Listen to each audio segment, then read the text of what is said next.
자, 그러면 오늘은 리스크 관리에 대해서 이야기를 해보겠습니다. 투자에서 가장 중요한 게 뭐예요? 리스크 관리입니다. 그럼 리스크 관리 어떻게 해야 되나요? 그러면 구체적으로 답변을 못해, 대다수의 사람들이. 그래서 모두가 리스크 관리를 몰라. 그거를 이야기를 하고자 합니다. 투자 전체 개념에서. 그러니까 소위 말해서 손절가에 손절을 해도 여러분들이 풀베팅을 하면 무조건 0으로 수렴을 해요. 0으로.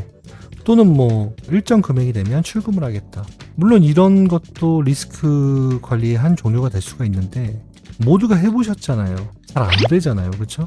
목표 금액까지 가기 전에 청산이 돼버리거나 시드가 내려가니까. 근데 많은 사람들이 이해를 하는 게 없는 거야. 실제로는 리스크 관리에 대해서 몰라, 대다수의 사람들이. 그리고 난 다음에 비중 조절. 이게 어떻게 보면 비중 조절이라는 말이 투자한 금액과 보유하고 있는 금액에 대해서 조절을 해라 뭐 이런 뜻이기 때문에 그렇게 나쁜 단어는 아닌데, 이게 무슨 말이야. 무슨 마이크 볼륨도 아니고 조절을 해. 너무 포괄적이잖아. 그 문제가 어디에 있는 거야? 기준이 없기 때문이야. 기준이. 그러니까 대다수의 사람들이 어떻게 하냐, 실제로 시장이 안 좋은 것 같으면 다 팔아버려. 전망에 시장이 오를 것 같으면 풀베팅을 해버려. 그리고 또 쳐다봐. 이게 무슨 비중 조절이야. 그냥 팔았다 샀다 하는 거예요. 그거는. 그럼 어떤 사람은 또 이래. 정찰대라고 하면서 조금 사. 내가 가지고 있는 거에 한 10% 사. 근데 걔가 사자마자 꽝 하고 올라버려. 여기서 어떻게 조절을 할 거야, 이거를. 그러니까 리스크 관리가 아닌 거죠. 자, 그러면 이야기를 해드릴게요. 리스크 관리를 어떻게 해야 되냐. 투자에서는 들어보지 못하셨을 건데 자산 관리 이런 데서는 들어보셨을 거예요. 통장 나누기. 그래야지만 효과적으로 자산이 관리가 된다. 우리가 투자라는 개념도 어쨌든 전체적으로 큰 개념으로 바라보면 자산 관리를 하고 있는 거잖아요. 그렇죠? 근데 여기서는 왜 안 해요, 이거를? 단순히 통장이라고 이야기를 했지만 다른 말로도 봤죠? 아니, 계좌 나누기. 주식으로 치면 계좌 나누기. 또는 코인 거래소로 치면 뭐예요? 계정 나누기. 이게 일맥상통하는 말이에요. 결국엔 통장 맞잖아. 뭐 어떤 사람들 막 고집 있잖아. 나는 불편하기 때문에 한 개만 쓰겠다 라면서 막 특정 거래소만 고집을 하거나 또는 한국 거래소인 업비트만 사용을 하겠다 그런 식으로 고집을 하는데, 그럴 수도 있습니다.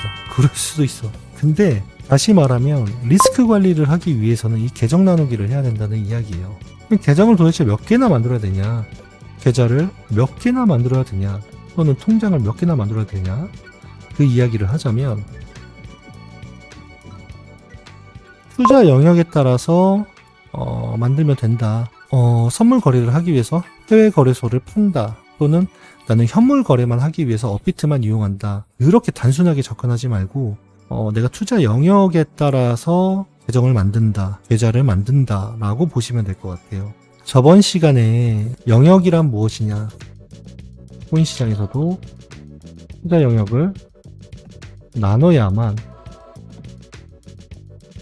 성공할 확률이 높아진다라고 이야기도 했죠. 그래서 첫 번째는 영구홀딩, 두 번째는 매집, 세 번째는 그냥 단타라고 하죠. 그럼 영역을 이렇게 세 가지로 나눴다면 이 세 가지에 맞춰서 계정도 존재해야 된다는 거죠. 통장이 다 따로 있어야 된다는 이야기예요. 쉽게 말해서 여기에 한 개를 더 더해 0번에 75% 계좌라고 할게요.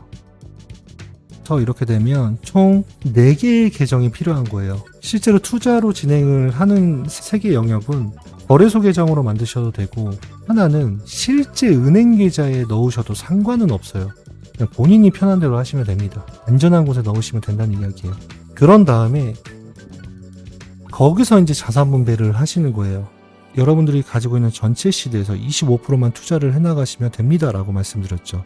그러면 내가 첫 번째로 가지고 있는 계좌 거기서는 75%를 놔두고 여기서 그냥 효과적으로 하기 위해서 4개로 해야겠다. 장기홀딩까지. 그러면 5개의 계정이 필요한 거고, 그러니까 약 25%를 이렇게 분배해서 넣는다는 이야기예요. 통장을 나눈다는 이야기입니다. 그리고 난 다음에 이거는 절대 건드리면 안 돼. 75% 계좌는 이 안에서 이렇게 투자가 이루어져야 돼요. 이게 리스크 관리의 시작이에요. 시드가 분배가 되면 여기 안에서 해당 영역을 진행을 하는 거예요. 자, 그런 다음에 이제 여러분들이 어떻게 하셔야 되냐? 이거를 또 냅두면 되나요? 아니죠. 해당 영역에 따라서 그냥 그대로 투자를 진행을 하시면 돼요.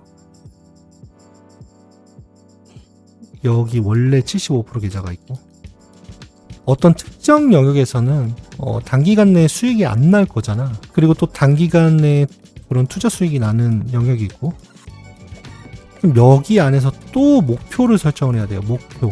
그제서야 여기서 나오는 거야. 여러분들이 이해를 하시는 출금. 여러분들이 단타 영역에서 목표가가 예를 들어 뭐 1000불이래. 1000불. 단타를 열심히 해서 잘했더니 1000불이 되었어. 그러면 특정 금액만 남기고 출금을 할 거 아니에요. 그럼 출금하면 그 금액이 어디로 가냐? 여기로 회귀가 되는 거예요. 75% 계좌. 여기로.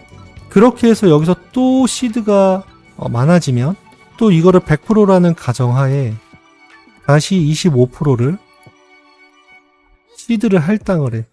분배를 해. 그게 이제 시드 재분배예요.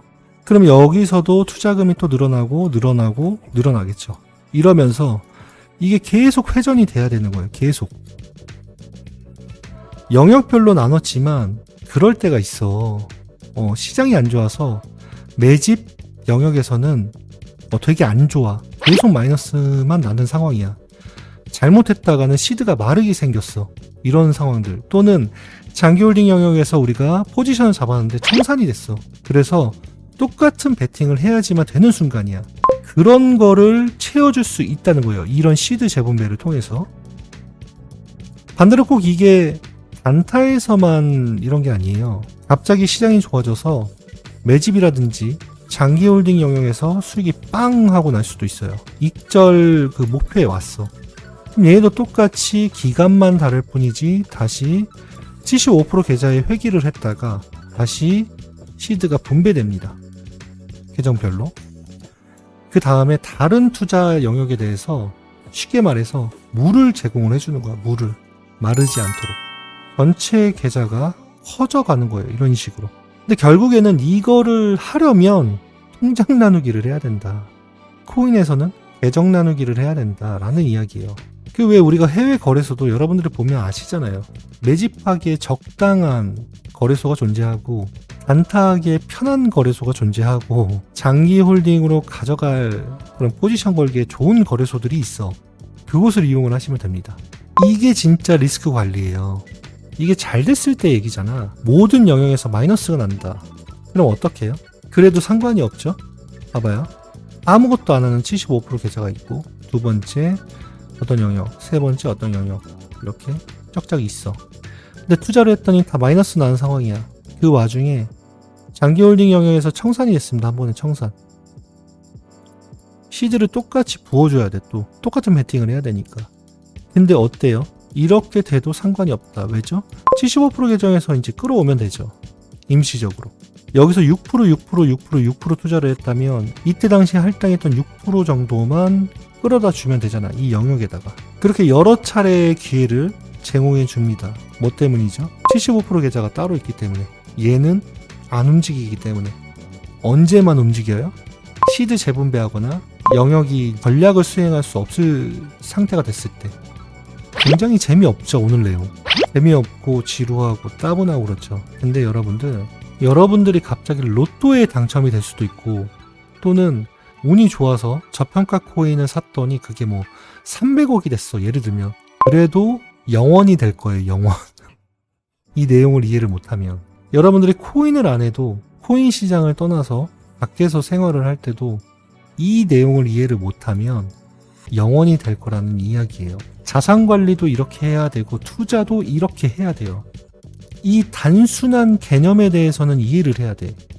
말로만 비중 조절 하는 게 아니라 이게 리스크 관리예요. 그러면 이제 어떤 분들은 그런 질문을 하세요. 그러면 예를 들어 75%의 시드가 들어있는 계좌는 돈이 그냥 놀고 있으면 너무 아깝잖아요.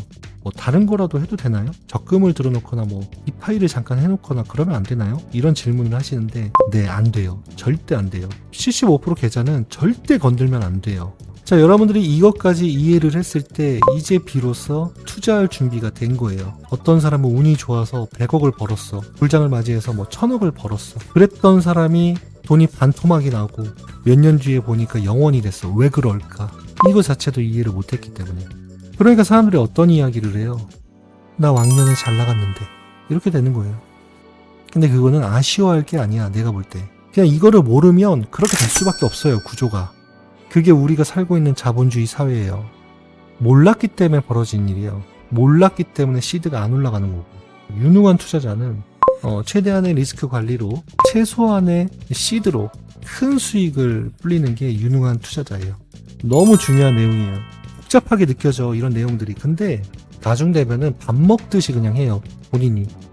그러니까 첫 단추가 중요한 거예요. 첫 단추. 처음에 어떻게 설정을 하냐. 네, 질문하세요. 그 어떤 거를 이야기를 하는 거예요? 75% 계정에 대해서.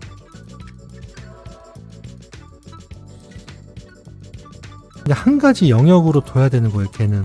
6번째 영역, 채권 투자. 이렇게 돼야 되는 거예요. 75% 계정은 무슨 일이 있어도 건드리면 안 돼요. 되게 유연해야 돼요. 계속 흘러야 돼. 그러니까 언제든지 불이 난 곳에 불을 끌 수 있는 그런 상태여야지만 돼요. 현금으로 보유를 하고 있어야 돼요. 코인 시장에서는 쉽게 말하면 스테이블 코인 테더로 갖고 있어도 되죠. 근데 내가 만약에 그런 용도로 사용을 하겠다 하면은 영역을 하나 더 할당을 해야 돼요. 채권 영역, 이거. 영역을 늘려가야 돼요. 투자 영역을.